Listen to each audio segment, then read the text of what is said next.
আমাৰ এই ঠালকুছি গাঁৱত এই পাহাৰৰ পৰা নামি অহা বৃহৎ এটা বনৰীয়া হাতী জাগে আজি কেইবছৰমান ধৰি যথেষ্ট ক্ষতি সাধন কৰি আছে। এই অঞ্চলৰ মানুহে মানে নিদ্ৰা হৰণ কৰিছে।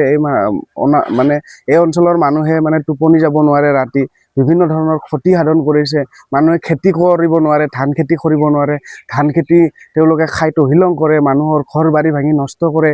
যোৱাকালিও আমাৰ ইয়াত 4 ঘৰ মানুহৰ যথেষ্ট ক্ষতি সাধন কৰিছে। মানুহৰ ভাখৰিত ধান খাই নোহোৱা কৰিছে, ঘৰ বাৰী ভাঙি তহিলং কৰিছে। আমাৰ এই জিতেন ৰাজবংশীৰ ঘৰতে তেখেতে এখন ফাইনেন্সত স্কুটি লৈছিলে, স্কুটিখন মানে তেওঁৰ যি মানে ক্ষতি সাধন কৰিলে। ইয়াত মানে টিভিৰ ডিছ আছে, এয়াৰটেল ডিছ টিভি ডিছখনো একেবাৰে ক্ষতি সাধন কৰিলে, বহু মানুহৰ ক্ষতি কৰিলে। তথাপিও আমি বন বিভাগৰ পৰা আমি বিশেষ গুৰুত্ব আৰোপ কৰা আমি দেখিবলৈ নাপালোঁ।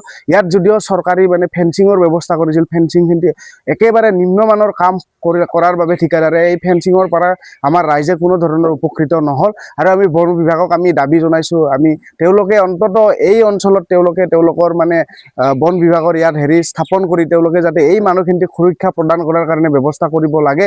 অন্যথা ইয়াৰে ৰাইজে বিভিন্ন সময়ত যি ক্ষতি সাধন কৰে তাৰ প্ৰতিবাদ কৰাৰ কাৰণে বিভিন্ন ৰাইজে আমাক ছাত্ৰ সন্থাক কথা কয়। কিন্তু আমি মানে ৰাইজক যিহেতু মানে আমি বন বিভাগৰ প্ৰতি আমাৰ আশা আছে, চৰকাৰৰ প্ৰতি আশা আছে, আমি তেওঁলোকলৈ আমি বাট চাই আছোঁ। তেওঁলোকে আমাক এই অঞ্চলৰ মানুহক সুৰক্ষা প্ৰদান কৰিব বুলি। যদিহে এনেধৰণে তেওঁলোকে আমাক কোনো ধৰণৰ সুৰক্ষা প্ৰদান কৰিব নোৱাৰে, আৰু আচলতে আমাৰ এই অঞ্চলৰ মানুহে ইমান বেছি ক্ষতি হৈ আছে, কিন্তু আজিলৈকে বন বিভাগৰ পৰা কোনো ধৰণৰ ক্ষতিপূৰণ পোৱা নাই। ধান খাই তহিলং কৰি পেলাই, বিঘাই ধান খাই নষ্ট কৰি পেলাই, ঘৰ বাৰী ভাঙে, কিন্তু বন বিভাগৰ পৰাই কোনো ধৰণৰ ক্ষতিপূৰণ এতিয়ালৈকে আমাৰ এই অঞ্চলৰ মানুহে পাবলৈ সক্ষম হোৱা নাই। আৰু আমি বন বিভাগক দাবী জনাইছোঁ, তেওঁলোকে যি আমাৰ এই অঞ্চলৰ যি ক্ষতি সাধন কৰিলে, আজি 4টা পৰিয়ালক যি বৃহৎ ক্ষতি সাধন কৰিলে, এই ক্ষতিপূৰণ পাবই লাগিব। যেতিয়ালৈকে ক্ষতিপূৰণ নাপায় আমাৰ এই অঞ্চলৰ ৰাইজে ক্ষান্ত নাথাকে। আৰু যিমান কিঘৰ মানুহে হাতীৰ উপদ্ৰৱৰ ফলত ক্ষতি সাধন হ'ল, ঘৰ বাৰী ভাঙিলে, খেতি পথাৰ নষ্ট কৰিলে, প্ৰতি ঘৰ মানুহে ক্ষতিপূৰণ পাব লাগিব, উচিত ক্ষতিপূৰণ পাব লাগিব। কি হৈছিলে মানে যোৱাকালি ৰাতি 11:30মান বজাত 2টা হাতী আহিল।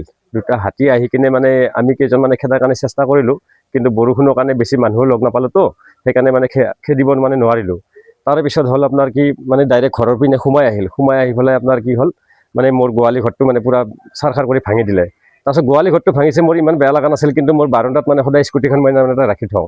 সেই স্কুটিখন মানে টান মাৰি আনি কিনে মানে বাৰাণ্ডাৰ মানে ইয়াতে মোৰ স্কুটি উঠা চিৰিটোত পেলাই দি কিনে তাৰমানে 3-4 জেগাত তাৰমানে খুন কৰিছে। এতিয়া মই শুনিছোঁ ভাল কৰিলে সেইখন গাড়ীৰ দাম মোটামুটি 8-10 হাজাৰ টকা মই ভৰিব লাগে। তাৰপিছত আপোনাৰ মোৰ টিভি আছিলে, টিভিৰ ডিছ মানে গোটাই খুলি আনি কিনে মানে ইয়াতে গুড়া কৰি দিছে।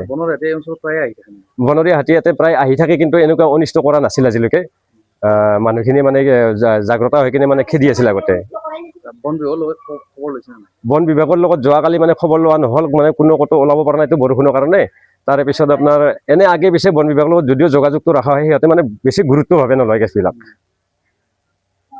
ফেন্সিংটো আগতে এবাৰ দিছিলে, কিন্তু কামটো মানে হেমাহি কৰি কিনে মানে ক্লিয়াৰ কৰি নগ'ল।